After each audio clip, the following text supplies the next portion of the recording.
Hello friend, जैसे कि मैंने आपको बताया था कि मैं रोज़ एक कहानी अब आपको सुनाऊंगी जो मेरी ज़िंदगी से जुड़ी हुई है। तो दोस्तों, ज़िंदगी से जुड़ी हुई कहानी सुनाने की मैंने बहुत कोशिश की, लेकिन मैं सुना नहीं पाई आपको एक और कहानी की। लास्ट टाइम एक बनाने के बाद भी मैं चुपचाप बैठ गई, क्योंकि जैसे हम सोचते हैं ना वैसा कुछ होता नहीं। मेरा मन तो बहुत होता था आपसे शेयर करूँ बहुत सारी बातें, लेकिन फिर मैं सोचती थी पता नहीं आप मुझे जज करने लगोगे कि ये कैसी है वो कैसी है।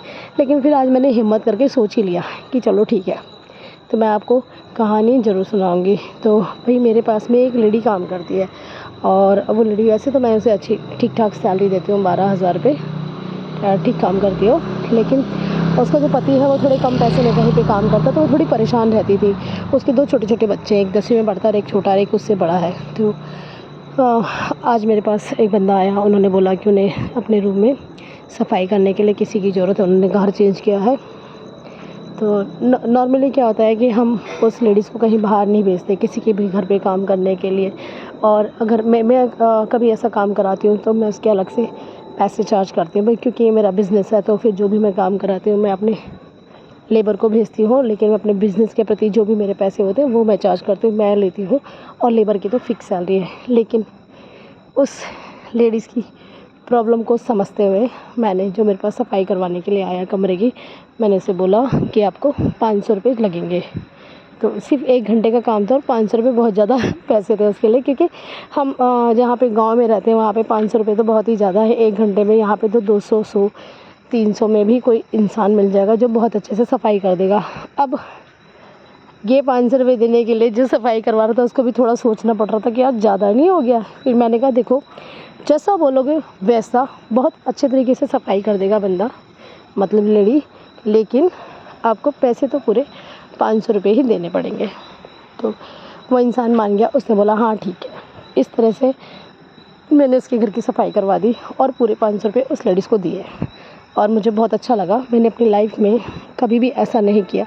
मैं लोगों की बहुत मदद तो करती हूँ, लेकिन मैं अपने बिज़नेस को थोड़ा सेपरेट लेके चलती हूँ। जो मेरे बिज़नेस से रिलेटेड चीज़ें हैं उनको मैं अपने तक रखती हूँ। लेकिन जब मैंने उस लेडीज़ को पूरे 500 रुपये दिए तो मुझे भी अंदर से एक ऐसी खुशी महसूस हुई कि मैंने उसे थोड़ा सा सपोर्ट किया, और उसे भी बहुत अच्छा लगा होगा। और वो इतनी खुश हो गई, उसने बोला दीदी हम अपने घर में चावल भरवा लेंगे, और वो बहुत ज़्यादा खुश हो गई और मुझे बहुत अच्छा लगा। लेकिन उसकी बेटी ने बोला नहीं मम्मी, चावल नहीं भरवाएंगे, ये 500 रुपये जो आए इनको मैं अपने कपड़े लाने के लिए खर्च करूँगी। तो बच्चा उसका जो है 10वीं में, उसकी बेटी ने जब ऐसा बोला तो मुझे लगा नहीं, और ऐसे बच्चों को पैसे खर्च नहीं करने चाहिए कपड़े पे, क्योंकि जब इतनी मेहनत से पैसे आ रहे हैं और तुम्हारे पास पैसे भी नहीं है तो तुम कपड़े बड़े क्यों ले रहे हो। लेकिन देखो, सबके ना अपने मन होते हैं, बच्चा है लड़की है, मन होता है वही कभी तैयार हो जाओ, कभी अच्छे से रहो, राइट। तो फिर वो भी, उसकी इच्छा का भी सम्मान करना चाहिए भाई। बच्चे हैं, सबके शौक़ होते हैं, बचपन में तो सबके शौक़ होते हैं। तो पहले तो मुझे इतनी तेज़ गुस्सा आई, लेकिन मुझे ऐसा लगा कि मेरी बेटी है वो, और ना वो ऐसे क्यों कर रही है कि जब चावल नहीं है तो चावल लाना चाहिए।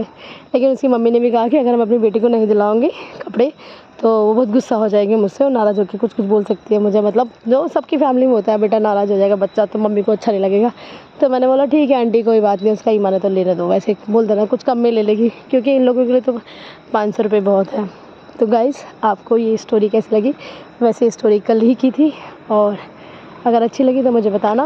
Okay, bye bye, good night.